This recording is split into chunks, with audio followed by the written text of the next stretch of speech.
There's a reboot framework that I use called Aloha. As we all know, Aloha means hello. I just made it really simple. I dumbed it down on purpose just to make it really easy. So there's an acronym Aloha. So A stands for acknowledge. Acknowledge where you are. Where is that disruption happening? How is it affecting your personal life, your business life? Like, just be really realistic about it. L, listen. So listen to your inner self or your intuition or even the trends that are happening. Don't ignore that information. Really optimize and really figure out for yourself, what does that actually harness that information? Like, don't be blind to it, and then act upon it. And I would say that's like a simple way to add credence to the fact that disruption happens to all of us. I mean, you mentioned two big key disruptions. Everyone's going through the AI disruption, and they're all freaked out about it.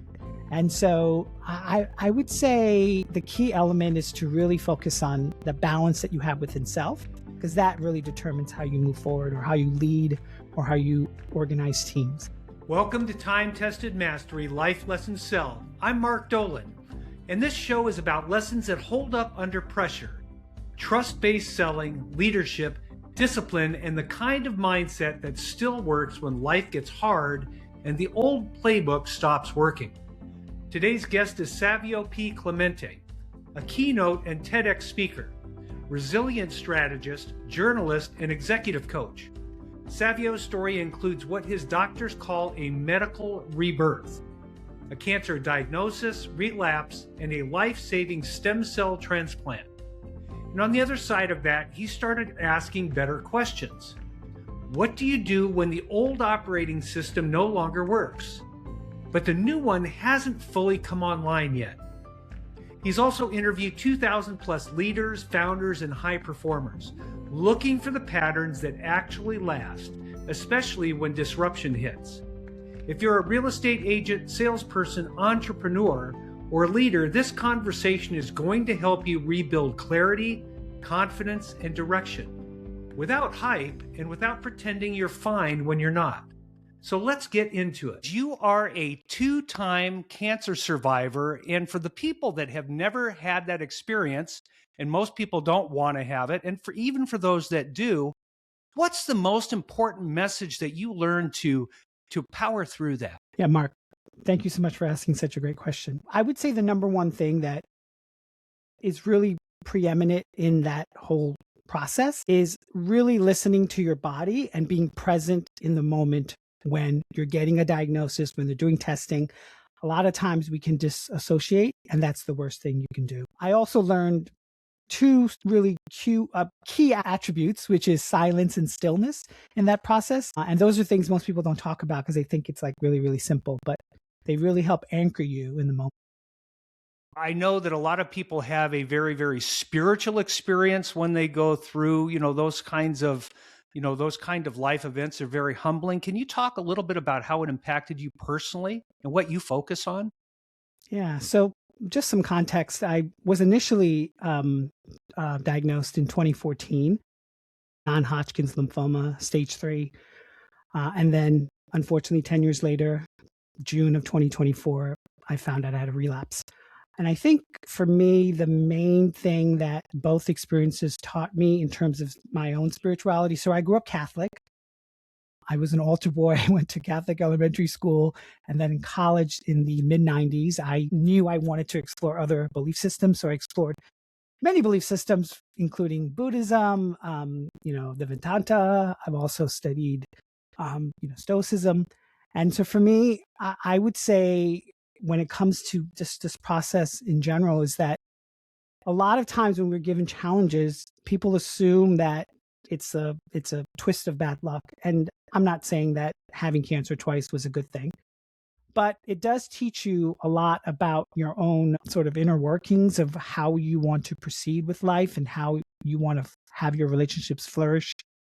It teaches you about savoring your own mortality and also things that you want to accomplish in life. But I think the key thing that it really taught me a second time was the fact that I didn't really have to struggle as hard as I did in life, that things like this happen to us. And so the progress that I made was great, but at the end of the day, it can be taken away from me. Yeah. Okay. Well, let's go back a little bit. Most of my audience has never met you before, I don't think. So can you share a little bit of your backstory, sort of, the path that brought you to what you're doing with your work today? Sure, Mark. So I'm a keynote TEDx speaker. I'm, as you mentioned, a two-time cancer survivor. I'm a journalist. I've, at this point, I think interviewed over 2,000 global leaders, including celebrities, and I'm also a best-selling author. But the main thing that I really want to establish in the world is this idea of disruption within your own life and with others. And so that's my key phrase is what happens after disruption when that operating system of yours does not work and it fails on you? And how can we make better decisions using what I call, a category I created, which is adaptive resilience leadership, which is in the moment being flexible and being resilient in the moment as to what is happening to us, not just bouncing back, but finding ways to cultivate a new understanding or new learning from that. And so I've just made it my mission to really continue with that. Yeah. So for people that are experiencing disruption in their business life, which happens in just about everybody's business, I mean, the real estate business is going through a lot of transition all the time. It's always changing. There's always people trying to disrupt what it is that we're doing. And that's where innovation comes in, I think, is one. And then we have personal disruption that happens as well. So what are some key mental aspects or mental toughness techniques or ideas that you can share with people when they're facing disruption in their business? What steps can they take? Sure. So I did a TEDx talk, like I mentioned. So there's a reboot framework that I use called Aloha. As we all know, Hawaii and Aloha means hello. And so I just made it really simple, really like sort of dumb. I dumbed it down on purpose just to make it really easy. So there's an acronym Aloha. So A stands for acknowledge. So acknowledge where you are. Where is that disruption happening? How is it affecting your personal life, your business life? Like just be really realistic about it.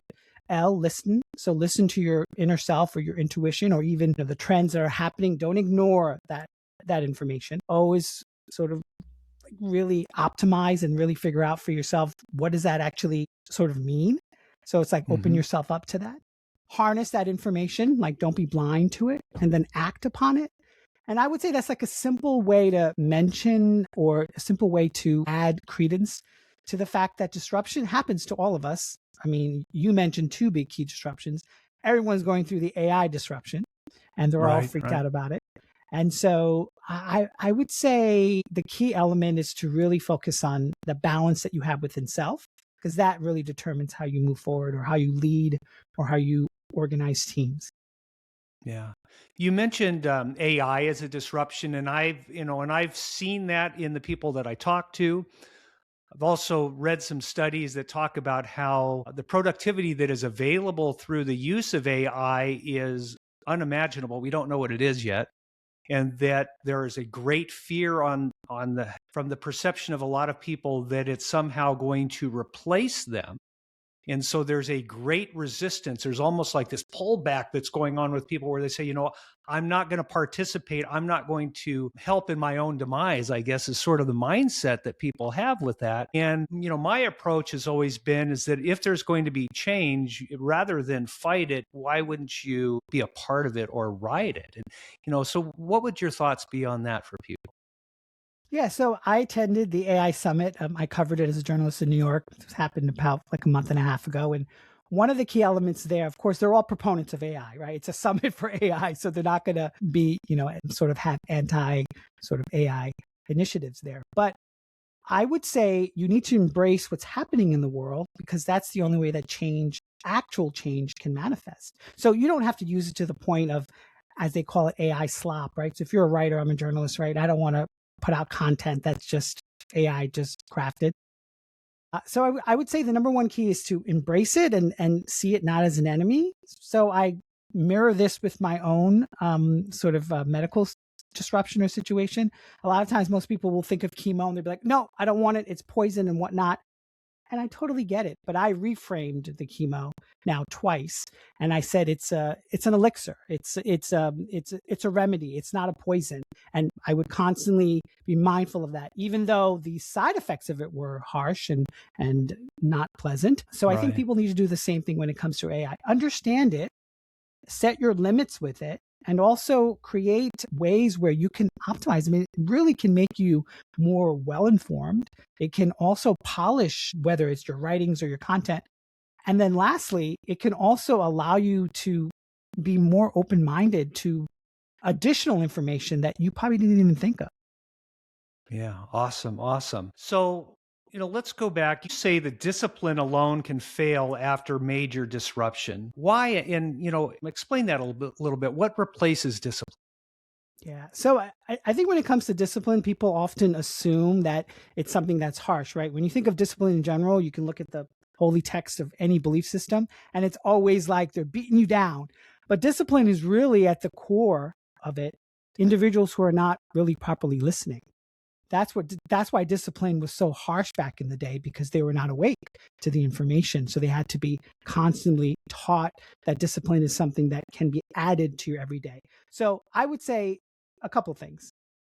Chop it down, right? Make it sort of simple and easy, because if you don't, it's going to burn you out. And also discipline can also be an additive, because you can work smarter, not harder. So it goes back to the adaptive resilience aspect of it. It's like, well, what's actually happening now to me and my business or my life? And how can I make incremental moves, not big shifts, because those take time.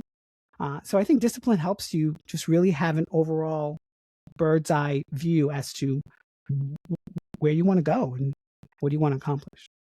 Yeah, awesome. Yeah. It reminds me sort of a story I heard years ago from Zig Ziglar, where he was out exercising. He had the discipline of daily exercise. So he'd go out for a run every single day. And he was running, and he would always say good morning, even if it was in the afternoon. He'd say good morning as he'd go by, smile to people. And, he just had this really great attitude. And I remember somebody, asked him the question, why are you working so hard, or why are you so disciplined? And his response is that he was getting to run. He was getting to enjoy the process. And so the discipline wasn't a battle for him. It was actually the expression and the manifestation of what he was trying to accomplish. And I think that's sort of a little bit of the point that you're talking about. Is that right? Yeah, it becomes almost like a habit. So it doesn't become such a hard, like the word discipline, you mention the word to anyone, they think it's dear. But if you soften the word a little bit and maybe think of it as like a habit, I think it makes it easier to swallow and also easier to follow. So, yeah. Okay. So let's talk about trust, because when people are going through disruption and their plan's not working, and they start to distrust in themselves because what used to work before is no longer working, and a lot of times there's self-doubt and distrust in themselves. So what would you share with real estate agents, salespeople, or anyone that's going through that experience? Well, I would say first, figure out for yourself, do you trust yourself? Like, do you really trust yourself? And do write it down, like outline exactly in different areas of your life if you actually trust yourself, because you are a mirror to other people. So if you have hesitancy with your own self in moving forward in any area of life, that's going to reflect very easily to other people. People can smell. I've talked to very powerful people. They can actually smell on you certain hesitancies or certain blocks that you have. And so I would say first, sort of figure that out for yourself. And then I would say just generally, if everything sort of, keys out well, then figure out for yourself, well, who in my immediate circle, whether that's business or personal, that I can extend a will of gratitude with, that I can share something personal about myself, that I can allow myself to maybe form a partnership with someone. So I think self really starts trust starts with self first, and then it extends out. Okay. So you said something there that sort of fascinated me a little bit, is that you've met people that can sense in the way that you're presenting yourself, roadblocks or things that are in the way. Can you share a little bit more about that?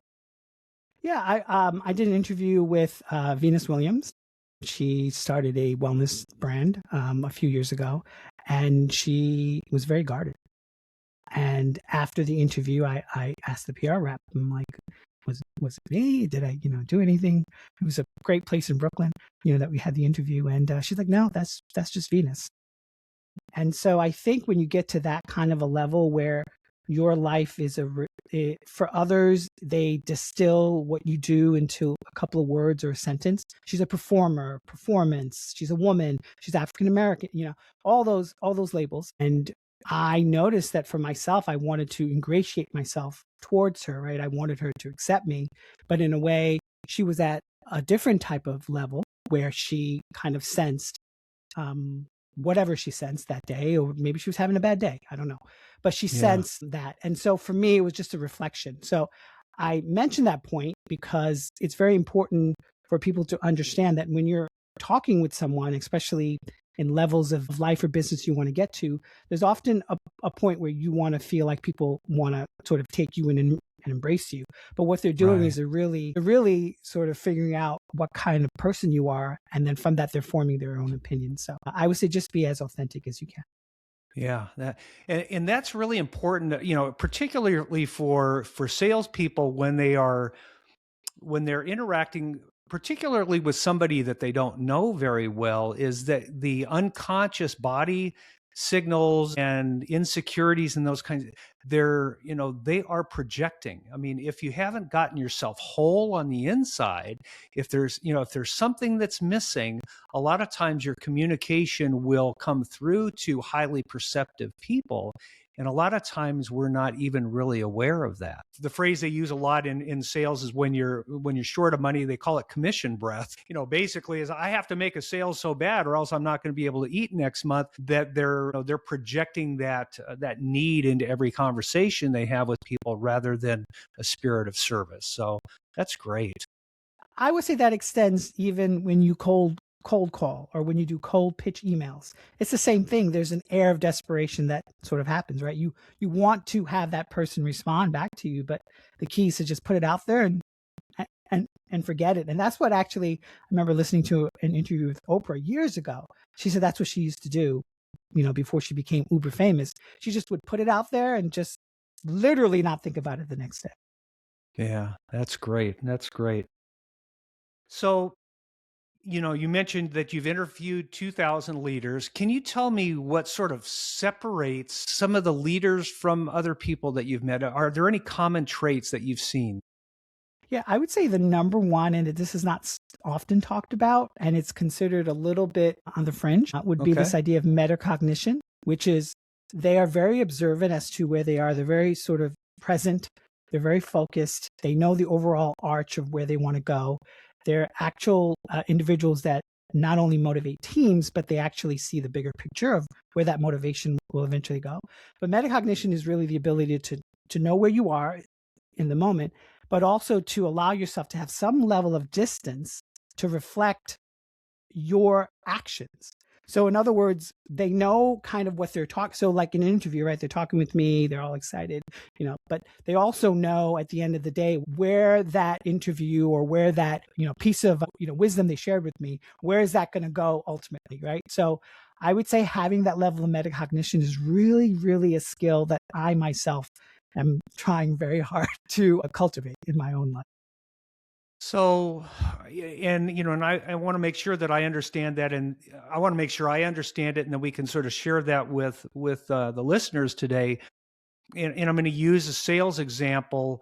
Is that a lot of times we might be thinking just of this immediate need or this immediate moment where I need to make a sale. This is the only appointment I have this week, and if we're focused on that rather than on the big picture, and I think this is what you were talking about, is that I have a career, I have a business, this is a client that needs my service, I have I've prepared myself in order to solve that problem and to be able to be present in a presentation, but know that it is a part of the whole thing, and so that you don't live or die on that one particular moment. You are just doing a part of your life. Is that sort of what you're describing? That is a great distillation of what I said.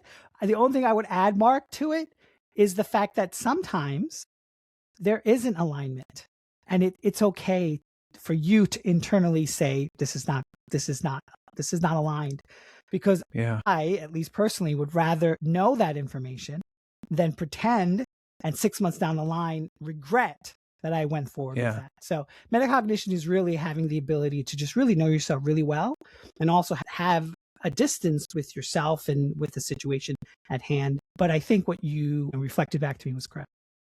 Okay, well, I'm glad I got that. So let's translate this.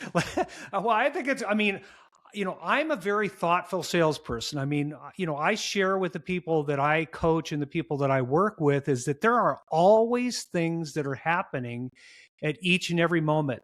There's things going through the mind of the client that you are not aware of. It's happening while you're talking. There are things going on in there that you can't see. And a lot of times when we're talking, there's things going on in the back of our mind that we're not talking about. Now, we may be expressing it. And you've already talked about that a little bit, but there's always something going on. And so I share with people is that you really have to be observant and know where you are in that moment with people all the time. We don't know, but you want to be paying attention. You want to be looking for clues. An example, a recent person that I interviewed, was talking about body language. And he said, if you're talking about technical information and the person looks down at their watch, that subtle sign is telling you that they're not interested, in the technical information. And this guy had great advice. He said, you stop and you say, it looks to me like you're not as interested in the technical information as you are with something else. What would you like me to talk to you about? And he said, in that simple recognition of that body language by paying attention will bond you because there's a connection, because you're paying attention. And not only that, by asking that question and caring, he's going to tell you exactly what you need to do to solve his problem and help him make a decision. I think all of these things seem to be coming together. Yeah, and just two key points I wanted to make as well. What you state is really this idea of curiosity, right? In the moment, having a genuine curiosity to ask the question. Because many people are like, no, I don't want to go there. But if you don't ask the question, then you won't know if there is alignment. And number two, which is very important, that's the stuff that we have to do as people, is to have that emotional regulation with our own selves, right? So whatever that is, prayer, affirmation, meditation, whatever your thing is in the morning or whatever, figure that out for yourself. How are you going to get back to baseline? Yeah. Do you have any particular ritual or habit that you are doing on a regular basis that sort of brings you back to center? Yeah, every day, 20 minutes, I meditate. I make it very simple. I don't do chants. I don't do lotus position. I just sort of lie down, listen to instrumental music. And it started off with like 2 minutes. This is like over 20 years ago. I've been doing it religiously for over 20 years now. And it's really helped me, especially in my recovery. I just had the relapse about 1.5 years ago, but that always brings me back. And for me, it's really not about other people use meditation for other reasons, and great. But for me, it's really about observing that self that's meditating and trying to find a connection with that. So people like to drift away and bliss out. Wonderful. I say that's great. Do whatever works for you. But for me, it's really about being present in that moment. I'm doing nothing but being silent and still in that moment. So let's talk about when, we're out of control necessarily, maybe the disruptions are taking place. Maybe there is a crisis going on in our life and our emotions are out of control. Is there a framework that you have to try and bring that emotional balance back? I would say the main thing that you need to really do is to really do the basics that people say, right? Drink water, sleep. I do breathing every day, 8 minutes. I use a vagus nerve stimulator on myself, 8 minutes. But mine is sort of on the realm of actual medical recovery because of what I've been through. Right. But I would say just beyond all the things that TikTok experts and influencers will tell you to do online nowadays is really do an inventory list of attributes that you feel like you need to work on. I'm in a speaking community with, he's a lecturer at Stanford, and he mentions that every day he asks 2 questions. What did I do well in my communication, and what did I not do well in my communication? And he said he's been doing that for many years. And then at the end of the week, he goes and reviews that and sees if there's any connection. And he said it's made him a better communicator. I liken the same example to any area of your life that you want to just take an inventory and figure out for yourself. Because once it's on paper, it's less there's less rumination in the mind, and there's less cognitive load in the mind, which as a speaker, I know for me, I am more akin to doing impromptu speaking than having a speech memorized. Really? Yeah. So does that frighten you at all to do that, or is it just a natural thing? I did my TEDx talk about 7 months before my relapse happened, and I'm happy that it sort of went that way. But the way I did my TEDx talk was sheer memorization. I memorized it to the point where I embodied it in my body. There's a technique that speakers use called memory palace, which is you assign different parts of, like, so for me, it was my home, different parts of your home, different parts of your speech. And so you go visually in your mind and you sort of walk and be like, okay, that's my kitchen. Okay, this is the part of my speech. And when I'm in my kitchen, I recite it. So I did all that. I did all the mental prep. The TEDx went well. At this point, I've gotten over 57,000 views, whatever. But honestly, Mark, to be honest with you, after that experience and after going through my cancer relapse, and I did a stem cell transplant, 16 months of recovery, chemo, immunotherapy, I realized something about myself. That is not the speaker that I want to be.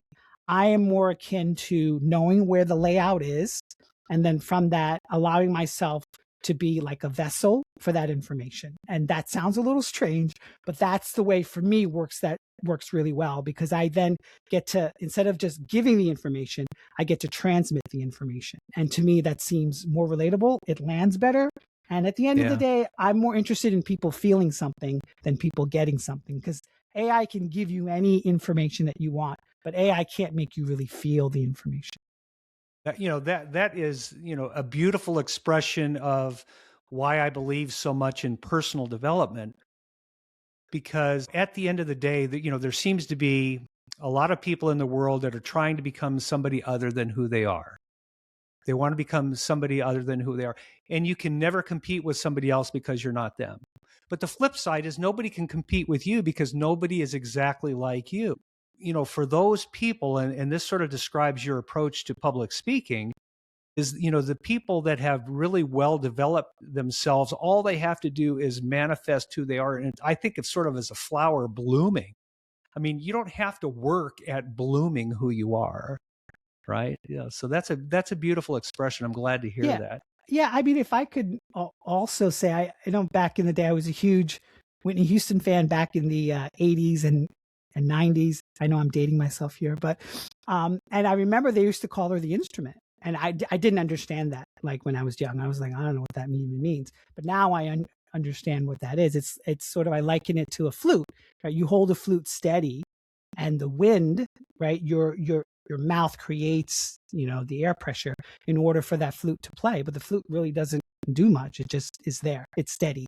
And so if I could offer any advice to anyone, I would say, know your information, especially people who have that cognitive load of expertise and research and data. And those are wonderful. But if you don't allow that to actually filter into people's minds and hearts, then they could have gotten that information in a myriad of different ways. We all carry our phones like it's our own, second organ. Yeah. Awesome.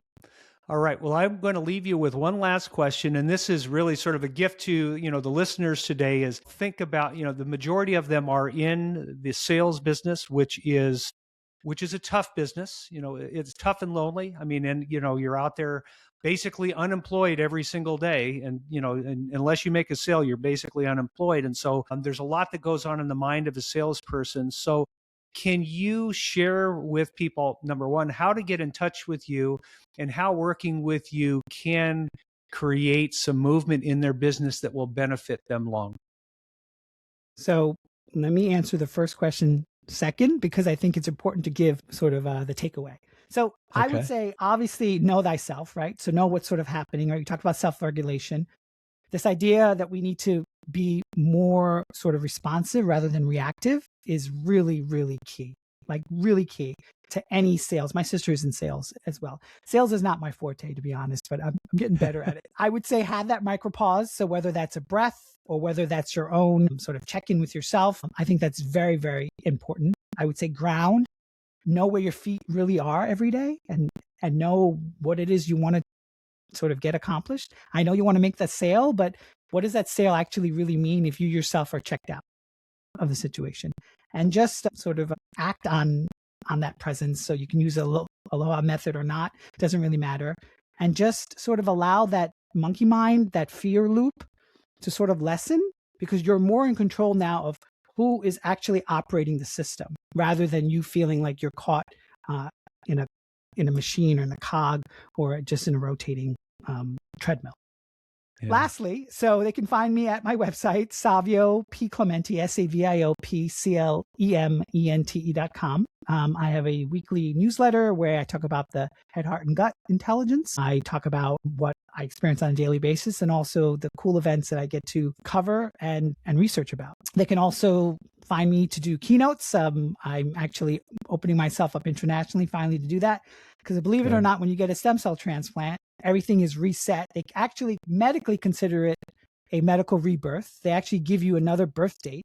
I thought it was like, I was like, is this a joke? And they're like, no, this is not a joke. You literally have a different birth date. So now I have 2 birth dates. So 2 presents per year. I do keynotes, and then also I do executive coaching. I'm a board certified coach. And so they can all find that information on my website. Yeah, absolutely beautiful. I've enjoyed our conversation today, and I really want to thank you for being here. All right. Thanks, Mark. I really appreciate it. All right. That was Savio P. Clemente. Here's what I want you to take away from this. Disruption doesn't mean you're broken. It often means your old operating system has expired, and it's time to rebuild with discernment, not urgency. The goal isn't to power through with fake toughness. The goal is to get clear, regain trust in yourself, and then build results from a solid foundation. If this episode helped you, do 2 things. Follow or subscribe to Time Tested Mastery Life Lessons Cell so you don't miss what's next. Share this with one person who's in an in-between season right now. And if you want more trust-based sales mastery and real-world leadership lessons, connect with me at timetestedmastery.com. Thanks for listening, and see you next time.